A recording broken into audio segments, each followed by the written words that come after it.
Looking deeply inside nature through the magnifying glass of science, designers extract principles, processes, and materials that are forming the very basis of design methodology. From synthetic constructs that resemble biological materials to computational methods that emulate neural processes, nature is driving design. Design is also driving nature. In realms of genetics, regenerative medicine, and synthetic biology, designers are growing novel technologies not foreseen or anticipated by nature. Bionics explores the interplay between biology and design. As you can see, my legs are bionic. Today, I will tell human stories of bionic integration, how electromechanics attached to the body and implanted inside the body are beginning to bridge the gap between disability and ability, between human limitation and human potential. Bionics has defined my physicality. In 1982, both of my legs were amputated due to tissue damage from frostbite incurred during a mountain climbing accident. At that time, I didn't view my body as broken. I reasoned that a human being can never be broken. Technology is broken. Technology is inadequate. This simple but powerful idea was a call to arms to advance technology for the elimination of my own disability and ultimately to the disability of others.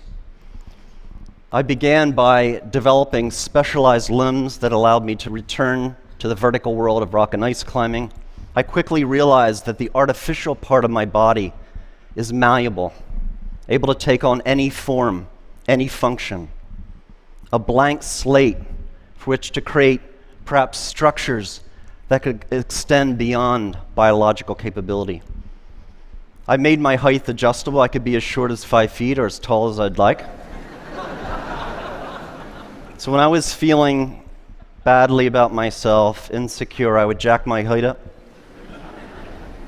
But when I was feeling confident and suave, I would knock my height down a notch just to give the competition a chance.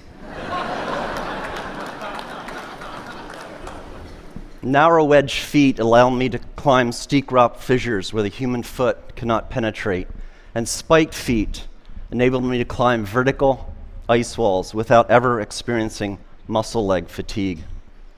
Through technological innovation, I returned to my sport stronger and better. Technology had eliminated my disability and allowed me a new climbing prowess. As a young man, I imagined a future world where technology so advanced could rid the world of disability, a world in which neural implants would allow the visually impaired to see, a world in which the paralyzed could walk via body exoskeletons. Sadly, because of deficiencies in technology, disability is rampant in the world. This gentleman is missing 3 limbs. As a testimony to current technology, he is out of the wheelchair, but we need to do a better job in bionics to allow one day full rehabilitation for a person with this level of injury. At the MIT Media Lab, we've established the Center for Extreme Bionics. The mission of the center is to put forth fundamental science and technological capability that will allow the biomechatronic and regenerative repair of humans across a broad range of brain and body disabilities.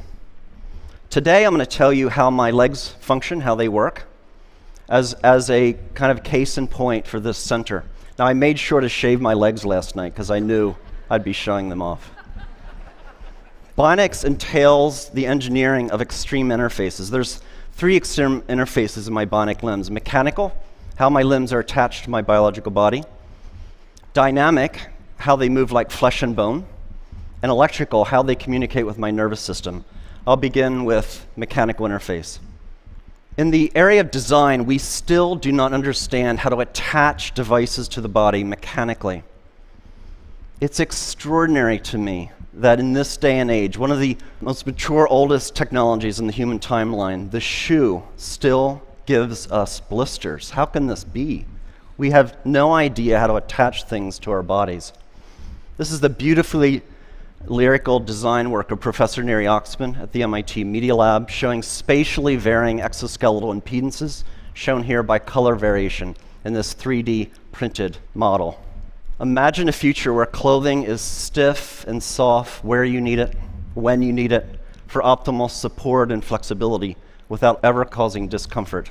My bionic limbs are attached to my biological body via synthetic skins with stiffness variations that mirror my underlying tissue biomechanics. To achieve that mirroring, we first developed a mathematical model of my biological limb. To that end, we use imaging tools such as MRI to look inside my body to figure out the geometries and locations of various tissues. We also took robotic tools. Here's a 14 actuator circle that goes around the biological limb. The actuators come in, find the surface of the limb, measure its unloaded shape, and then they push on the tissues to measure tissue compliances at each anatomical point. We combine these imaging and robotic data to build a mathematical description of my biological limb, shown on the left. You see a bunch of points or nodes. At each node, there's a color that represents tissue compliance. We then do a mathematical transformation to the design of the synthetic skin, shown on the right. And we've discovered optimality is where the body is stiff, the synthetic skin should be soft. Where the body is soft, the synthetic skin is stiff. And this mirroring occurs across all tissue compliances. With this framework, we produce bionic limbs that are the most comfortable limbs I've ever worn. Clearly, in the future, our clothing, our shoes, our braces, our prostheses will no longer be designed and manufactured using artisan strategies, but rather data-driven quantitative frameworks. In that future, our shoes will no longer give us blisters. We're also embedding sensing and smart materials into the synthetic skins. This is a material developed by SRI International, California. Under electrostatic effect, it changes stiffness. So under zero voltage, the material is compliant. It's like floppy like paper. Then the button's pushed, a voltage is applied, and it becomes stiff as a board. We embed this material into the synthetic skin that attaches my bionic limb to my biological body. When I walk here, it's no voltage. My interface is soft and compliant. The button's pushed, voltage is applied, and it stiffens, offering me a greater maneuverability of the bionic limb. We're also building exoskeletons. This exoskeleton becomes stiff and soft in just the right areas of the running cycle to protect the biological joints from high impacts and degradation. In the future, we'll all be wearing exoskeletons in such common activities such as running. Next, dynamic interface. How do my bionic limbs move like flesh and bone? At my MIT lab, we've studied how humans with normal physiologies stand, walk, and run. What are the muscles doing, and how are they controlled by the spinal cord? This basic science motivates what we build. We're building bionic ankles, knees, and hips. We're building body parts from the ground up. The bionic limbs that I'm wearing are called biomes. They've been fitted to nearly 1,000 patients, 400 of which have been US wounded soldiers. How does it work? At heel strike under computer control, the system controls stiffness to attenuate the shock of the limb hitting the ground. Then at mid-stance, the bionic limb outputs high torques and powers to lift the person into the walking stride, comparable to how muscles work in the calf region. This bionic propulsion is very important clinically to patients. So on the left, you see the bionic device worn by a lady. On the right, a passive device worn by the same lady that fails to emulate normal muscle function, enabling her to do something everyone should be able to do, go up and down their steps at home. Bionics also allows for extraordinary athletic feats. Here's a gentleman running up a rocky pathway.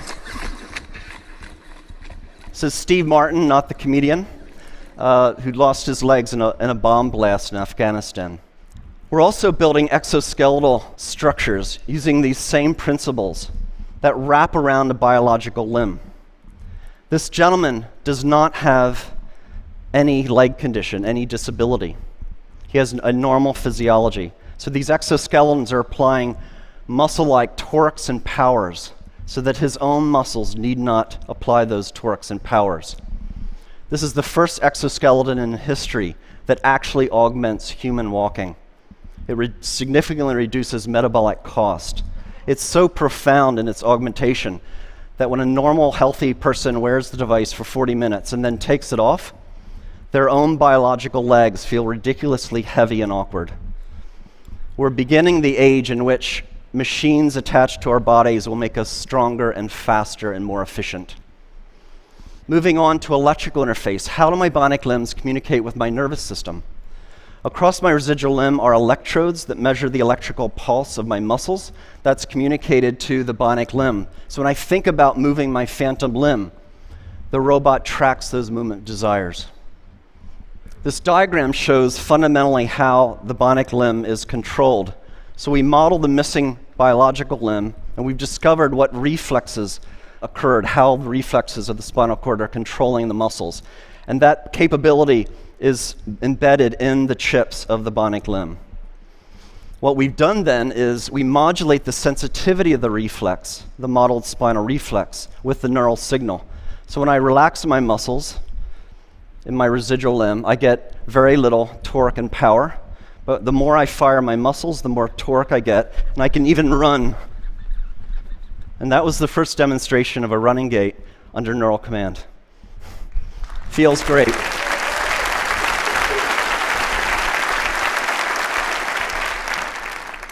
We want to go a step further. We want to actually close the loop between the human and the bionic external limb.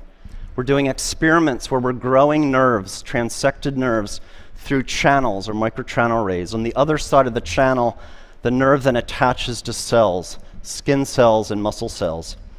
In the channels of motor channels, we can sense how the person wishes to move.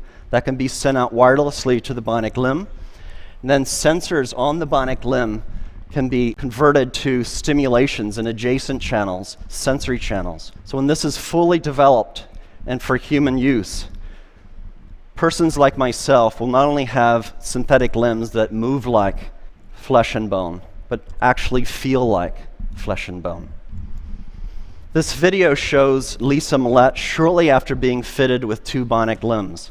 Indeed, bionics is making a profound difference in people's lives. Oh my God. Oh my God, I can't believe it. It's just like I've got a real leg. Now don't start running. Now turn around and do the same thing walking up. Walk up, get on your heel to toe like you would normally just walk on level ground. Try to walk right up the hill. Oh my God. They're pushing you up?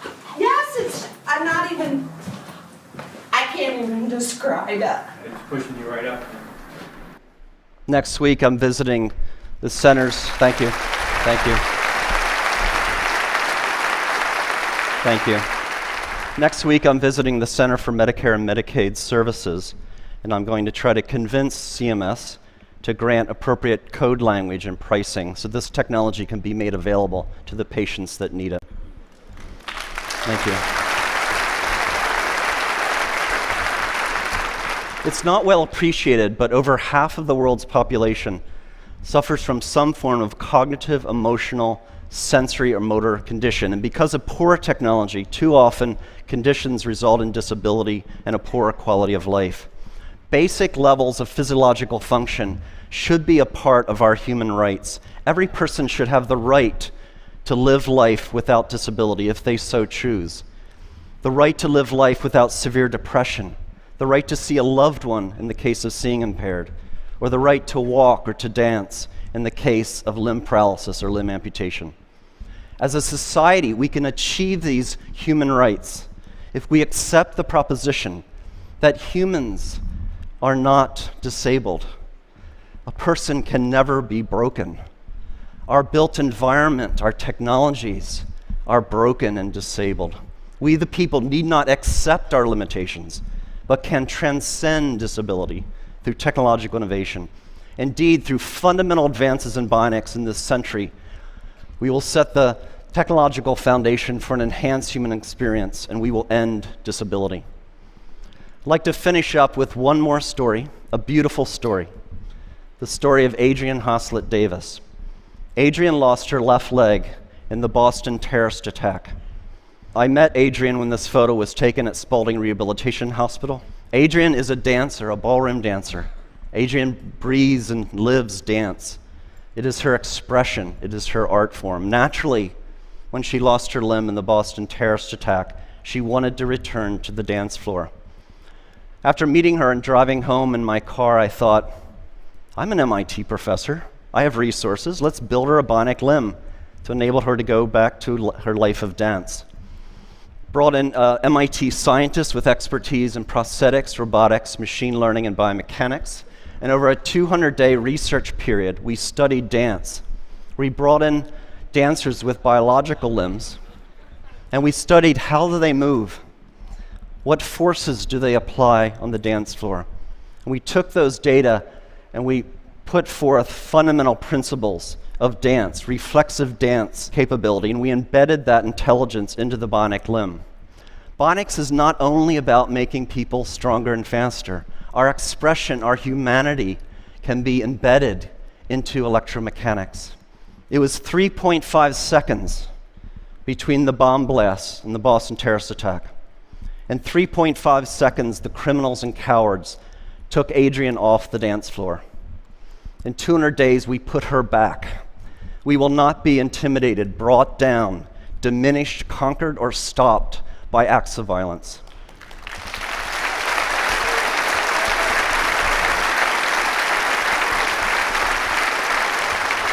Ladies and gentlemen, please allow me to introduce Adrian Hoslett Davis, her first performance since the attack. She's dancing with Christian Leitner.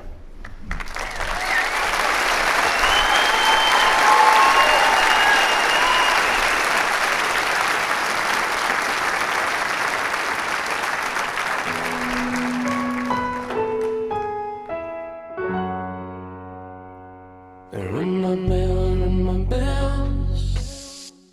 Ring my bell, ring my bells. Ring my bell, ring my bells. Ring my bell, ring my bells. Sometimes you love it, sometimes you don't. Sometimes you need it, then you don't, and you let go. Sometimes we rush it, sometimes we fall. It doesn't matter, baby, we can take it real slow.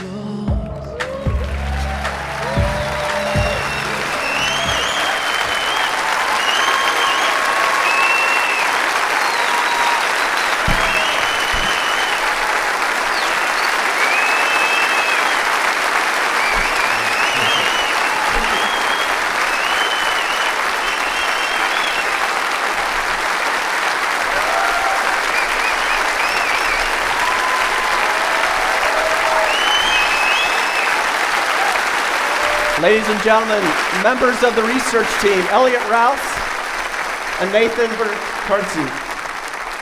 Elliot and Nathan.